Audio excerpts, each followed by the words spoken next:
नमस्कार. आज गुढीपाडव्याच्या शुभ मुहूर्तावर मोळाई मंदिर मुरमा असणारी देवीची बारो ही अनेक वर्षापासून पडली होती. मोडकळीस आलेलं मंदिर, या हेंबाडपंथी मंदिराचं काम अनेक वर्षापासून व्हावी गावकऱ्याची इच्छा होती. परिस्थितीनुसार काळानुरूप मिस्त्री मिळत नव्हते, गावकऱ्याची एकी होत नव्हती, परिस्थिती जुळत नव्हती. आता माजलगावचे आमचे जे कारागीर आहेत पवार, सकारामजी पवार यांच्या माध्यमातून त्यांना काम दिलेलं आहे. ते काम जवळपास 4,51,000 रुपयामध्ये गावकऱ्यांनी सगळ्यांना म्हणून दिलेलं आहे.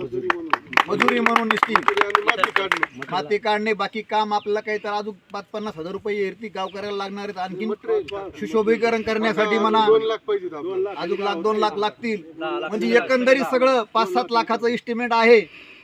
तरी माझी ह्या व्हिडिओच्या माध्यमातून मुरमा गावातील सगळ्या गावकऱ्यांना बी आणि मुरम्यातून ज्या लेकीवाळी बाहेर गेलेल्या आहेत, ज्या देवीला दर्शनाला येतात, सवाष्णी घेऊन येतात, त्यांनाही विनंती आहे, सवाष्णी तर कराच, पण देवीच्या बांधकामालाही सरळ हाताने मदत करावी. आणि खास करून आमच्या गावातून, आमच्या गावचे रहिवासी असणारे, जे गाव सोडून आमच्या अनेक वर्षापासून गेलेले आहेत, थुटे पाटील, जे भरोसा एक गाव आहे, 200-300 उंबऱ्याचं गाव आहे, त्यांची श्रद्धा देवीपाशी आहे. त्यांना या व्हिडिओच्या माध्यमातून विनंती करतो की आपलं कुलदैवत आहे, थुटे पाटलाचं हे कुलदैवत आहे.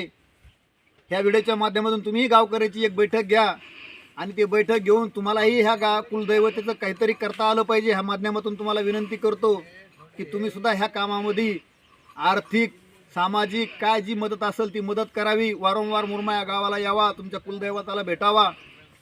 सगळ्यांना विनंती, गावकऱ्याला, लेकी बाळींना, पंचक्रोशीत अनेक जणांची कुलदैवत आहेत, अनेक लोकांचं कुलदैवत आहे. त्यांना या व्हिडिओद्वारे मी सूचित करू इच्छितो की आपण ह्या कामाला सरळ हाताने मदत करावी ही विनंती करतो.